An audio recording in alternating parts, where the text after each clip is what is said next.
तुमसे सच सच कहता हूँ, जागते रहो, क्योंकि तुम नहीं जानते कि वो घड़ी और वो दिन कब आएगा।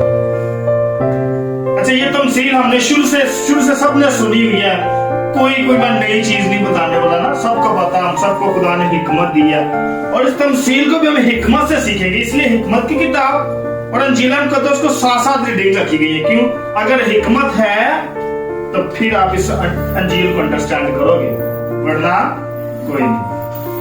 हिकमत की वजह से, हिकमत ने हमने पढ़ा हिकमत की किताब में, वो कहते हैं मुझे ढूंढो, मैं तुम्हारे दरवाजे के बाहर ही,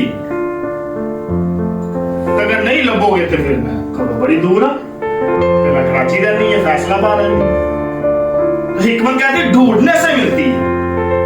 अंजील मुकद्दस हम कंपैरिजन करते हैं, ਅਸੀਂ मुशाहिदा करते हैं।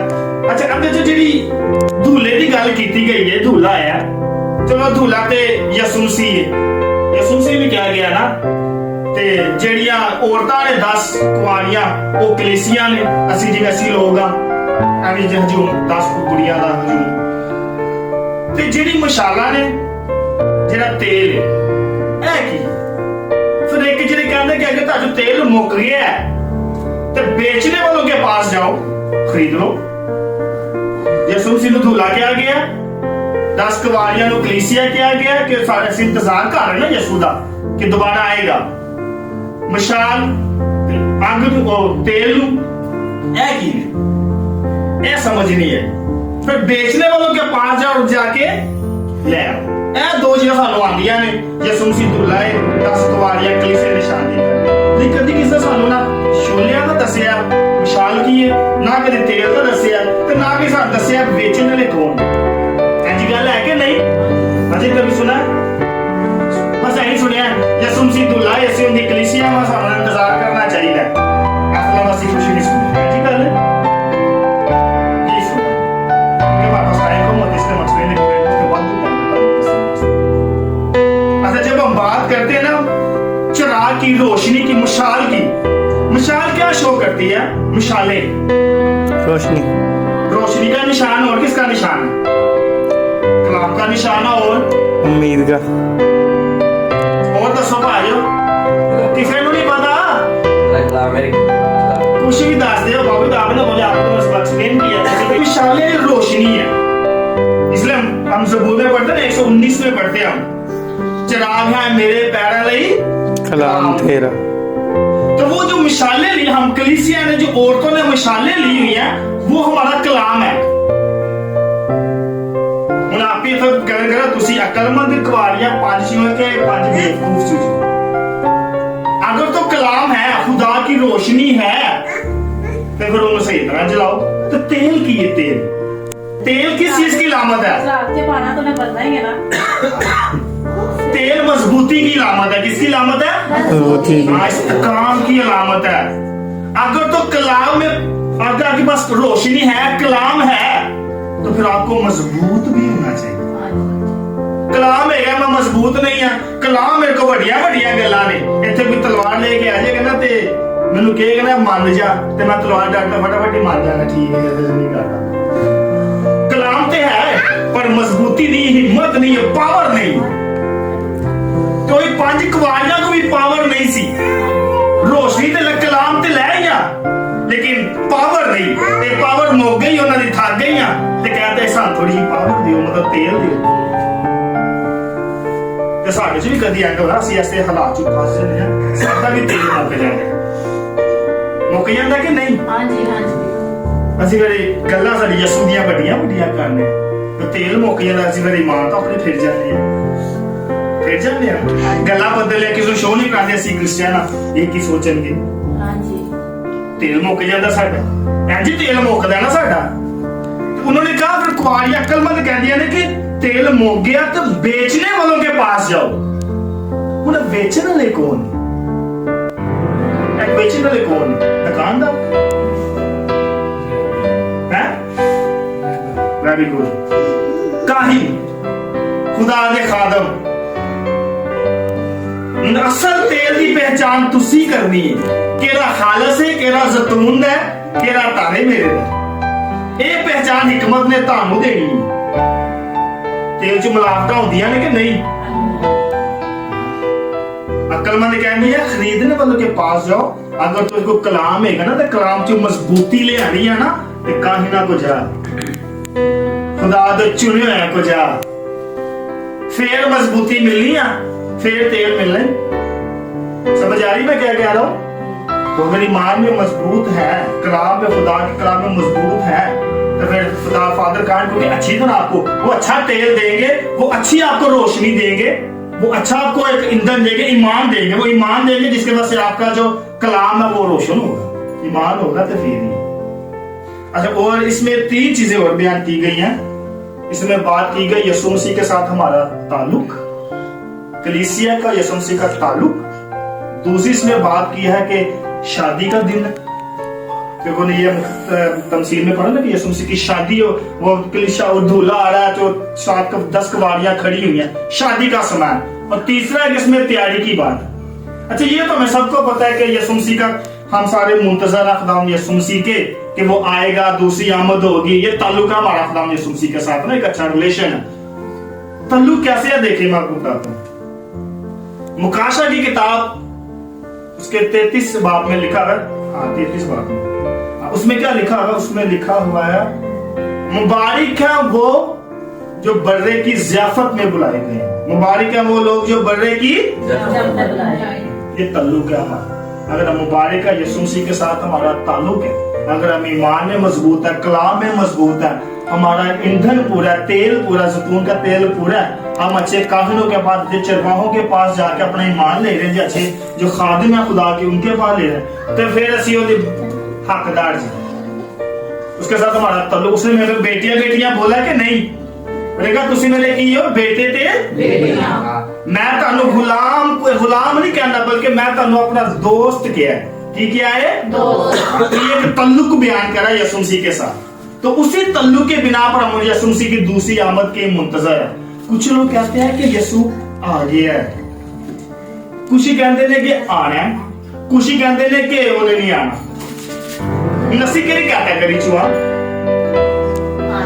आना है, साडा ईमान है कि आना है। जेड़े कहते हैं कि यीशु मसीह होए उन्हें नहीं आना, साडा ईमान ची ने। जेड़े कहते हैं कि वो आके हो के चला गया, वही साडा ईमान। साडा ईमान है, साडा ताल्लुक क्या है कि उन्हें आना है। दूसरा जो पॉइंट है ये होगा यीशु मसीह के साथ ताल्लुक हमारा। अच्छा, दूसरी बात शादी का दिन। अच्छा, अब जब आम दो में शादी करते हैं तो असं पहले करने ये मुंडे दा अपना घर है कि नहीं, किसी भी कुड़ी का ब्याह करीदा पुछीदा कि नहीं? हाँ जी, पुछीदा। मुंडे का अपना कारोबार है? अच्छा, घर अपना है, कारोबार हाँ जी है। फिर रिश्ता करांगे, नहीं तो नहीं करांगे। मुला कराए तो कभी भी नहीं करांगे, नहीं ना करांगे। यीशु मसीह ने कहना, यीशु मसीह ने शादी का दिन है, उनकी आमद का दिन है, असि तैयार होना। देखो बड़ी अच्छी गल है, यीशु मसीह ने कहा कि दूल्हे आंदा इंतजार कर रहे दूल्हे का। इस वक्त यीशु ने क्या अगर मेरे प्यो दे घर मैं जा रहा हूं तो तुहानू लेके जावांगा, अगर मेरे प्यो दे घर मकान ना होंदे तो मैं तुहानू कह दिंदा मैं नहीं आना। कलीसिया की यीशु आवांगा, तुहानू लेके जावांगा, क्योंकि मेरे बाप दे घर बड़े मकान ने। अंदा मतलब साडा जेड़ा दूल्हा है, कलीसिया जेड़ा दूल्हा है वो किराए ते नहीं रहंदा पिया। ਅਸੀਂ ਉੱਥੇ ਸਕੂਲ ਨਾ ਰਾਂਗੇ ਕਿ ਨਹੀਂ ਕਲੀਅਰ ਸਾਈਨ। ਸ਼ਾਦੀਆਂ ਆ ਜਾਂਦੀਆਂ ਨੇ 5-10 ਕੁਵਾਰੀਆਂ ਦੀ ਗੱਲ ਏ।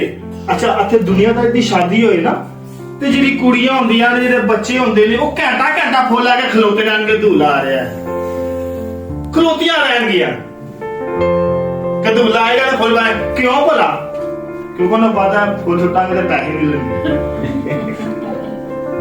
ये वो जरा फीता ये लगते हैं, क्या करते हैं? हाँ, दुपट्टा बांधते हैं। वो भी भावे 2 घंटे दूल्हा गई, वो दर्द खलोती आ नहीं पता तो 5-10 साल मतलब। अच्छा, ये मैं हैरान ना, आहो मैं हैरान होना, ये सारी दरियावी ਜਿਹੜੀ ਕੁਆਰੀ ਕੁੜੀਆਂ ਨੇ ਇਹ ਵੀ ਉਂਗਦੀਆਂ, ਇਹਨਾਂ ਨੂੰ ਉਥੋਂ ਨੀਂਦਰ ਨਹੀਂ ਆਉਂਦੀ ਤੇ ਸਾਡੀਆਂ ਤੇ ਕਲਾਮ ਵਿੱਚ ਵੇਖਿਆ 5 ਨੀਂਦਰ ਆ ਗਈ। सोचने वाली गल है कि नहीं? हाँ जी, सोचना। कुड़ियां घंटा खलोतियां रहनगियां, थले दो मुंडे ले भंगड़ा पा रहे ने, बाहर पाए जनो खलोतियां रहनगे, भाਵੇਂ 10 घंटे भंगड़ा पान, ਇੱਥੇ ਕੁੜੀਆਂ ਨੂੰ ਨੀਂਦਰ ਨਹੀਂ ਆਏਗੀ। हाँ जी। ਤੇ ਜਦੋਂ ਸਾਡੇ दूल्हे ਦੀ ਗੱਲ ਆਂਦੀ ਹੈ ਤੇ ਸਾਨੂੰ ਨੀਂਦਰ ਆ ਜਾਂਦੀ। जो खुदा यसू मसीह दी गल आ रही चर्च विच ਅਸੀਂ बैठे ਹੁੰਦੇ अक्सर ही ਤੇ ਨੀਂਦਰ ਆ ਜਾਂਦੀ ਹੈ ਕਿ ਨਹੀਂ ਚਰਚ ਵਿੱਚ ਨੀਂਦਰ ਆ ਜਾਂਦੀ ਵਿਆਹ 'ਚ ਨੀਂਦਰ ਨਹੀਂ ਕਦੀ ਆਈ ਨੀਂਦਰ ਉੱਡ ਜਾਂਦੀਆਂ ਨੇ ਤੇ ਚਰਚ ਵਿੱਚ ਨੀਂਦਰ ਆ ਜਾਂਦੀ ਹੈ ਇਸ ਵਾਰ ਤੇ ਸਾਨੂੰ ਆਪਣੇ ਆਪ ਨੂੰ ਖੁਦਾ ਯਿਸੂ ਮਸੀਹ ਦੀ ਸ਼ਾਦੀ ਵਾਸਤੇ ਤਿਆਰ ਕਰਨਾ ਚਾਹੀਦਾ ਅਸੀਂ ਲੋਕਾਂ ਦੀ ਦੁਆ ਜਿਵੇਂ 5-10 ਕਵਾੜੀਆਂ 5 ਕਵਾੜੀਆਂ ਅਕਲਮੰਦ ਆਪਣਾ ਤੇਲ ਲੈ ਕੇ ਨਿਕਲੀਆਂ ਆਪਣਾ ਈਮਾਨ ਲੈ ਕੇ ਸਾਨੂੰ ਉਸੇ ਈਮਾਨ ਦੇ ਨਾਲ ਹੀ करना चाहिए शादी की गल देखो बड़ा अच्छा दावा तो कहना मुकाशवा च लिखा मुबारक है वो लोग जो बर्थडे की ज़ियाफत में बुलाए गए यही काहिन भी पोल्टर दे खलो के कहना कितने मुबारक है वो लोग जो उस बर्थडे की ज़ियाफत में बुलाए गए अरे कोई आज शादी उत्ते ते ब्याह है ना गल केड़ा मतलब सानू दस्या सी हदीसे कुदसी ਤੇ ਮੁਕਾਸ਼ਵਾ ਚ ਵੀ ਉਹੀ ਗੱਲ ਹੋ ਰਹੀ ਹੈ ਥੱਲੇ ਫਾਦਰ ਵੀ ਉਹੀ ਗੱਲ ਆਨਾ ਮਤੋਂ ਦੇ ਵਾਦੇ ਕੱਚੇ ਨਹੀਂ ਸੀ ਉਹਦੇ ਵਾਦੇ ਪੱਕੇ ਸੀ ਜੋ ਆਸਮਾਨ ਤੇ ਸੀ ਹੋ ਰਿਹਾ ਉਹੀ ਇਸ ਜ਼ਮੀਨ ਤੇ ਵੀ ਕਰੀਦਾ ਅਸੀਂ ਕਿ ਨਕਲ ਕਰੀਦੀ ਸੀ ਅਸਰ ਦੀ ਨਕਲ ਫਿਰ ਉਸ ਤੋਂ ਬਾਅਦ ਤਿਆਰੀ ਕਿਉਂਕਿ ਤਿਆਰੀ ਬੜੀ ਜ਼ਰੂਰੀ ਸੀ अच्छा तो यीशु ने तमसील जो सी क्या है उसे कहा मैं तुमसे सच कहता हूं कि मैं तुम्हें नहीं जानता इसीलिए जागते रहो की करो जागते रहो अच्छा ਇਹ ਲਫ਼ਜ਼ ਅਸੀਂ ਕਿਤੇ ਪਹਿਲੇ ਵੀ ਸੁਣੇ ਯਿਸੂ ਮਸੀਹ ਪਹਾੜ ਤੇ ਜਾਂਦਾ ਦੁਆ ਕਰਕੇ ਆਂਦਾ ਪਤਰਸ ਸਾਹਿਬ ਸਾਡੇ ਰਸੂਲ ਪਤਰਸ ਸੁੱਤੇ ਹੁੰਦੇ ਯਿਸੂ ਨੇ ਕਿਹਾ ਜਾਗੋ ਔਰ ਦੁਆ ਕਰੋ ਤਾਂ ਅਜ਼ਮਾਇਸ਼ में ਨਾ ਇੱਥੇ ਵੀ ਤਿਆਰੀ ਬੜੀ ਜ਼ਰੂਰੀ ਹੈ ਤੀਜਾ ਪਹਿਲਾ ਪੁਆਇੰਟ ਸੀ ਯਿਸੂ ਮਸੀਹ ਦਾ ਤਾਲੁਕ ਸਾਡਾ ਕਲੀਸਿਆ ਦਾ ਦੂਜਾ ਸੀ यीशु मसीह शादी का दिन उनकी आमद का दिन वो शादी के दिन की तरह तीसरा तैयारी होती है तैयारी दुआ ना नमाज ना तो रोजे तो बगैर तैयारी नहीं हुई खुदा नू टाइम देना है ही तैयारी इसलिए उन्हें कहा कि भाई जेड़े ते मुर्दा ने वो ते मारे इस्तेमाल करन कि जेड़े जिंदा नू भी हवा छुट के इस्तेमाल करन अगर साडी तैयारी होएगी तो हवा छोड़ के इस्तेमाल करांगे अगर तैयारी नहीं होएगी तो फिर साडे को पर भी नहीं मारे जाएंगे फिर जिन्हें मर्जी भावे हेलीकॉप्टर दे पड़ ला लेना तुसी उड़ नहीं सकते क्योंकि तैयारी नहीं है तो इसीलिए 5 कवारियों की तरह हमें भी तैयारी करने की बड़ी जरूरत है हमें अपनी कुप्पियों में तेल रखने की जरूरत है ईमान की मजबूती बड़ी जरूरी है तेल क्योंकि मजबूती की अलामत है इसलिए ईमान में मजबूत रहना बड़ा बात मरते दम तक वफादार रहोगे तो जिंदगी का ईमान में मजबूत रहोगे कलाम में मजबूत रहोगे तो फिर ताज है आप ईमान से मजबूत है कि ईमान तो खाली तो ईमान में मजबूत रहना बड़ी बड़ी बात है तो हम खुदा से दुआ करते हैं कि खुदा हमें जो 5 अक्लमंद कवारियां उनकी तरह मजबूत बनाए ताकि हम भी अपने कलाम की मशालों को पकड़े तेल के साथ लेके चले ताकि जब तेल हमारा ईमान कमजोर पड़े तो हम कहें के पास जिसे हम इतराफ करते हैं क्या करते हैं हम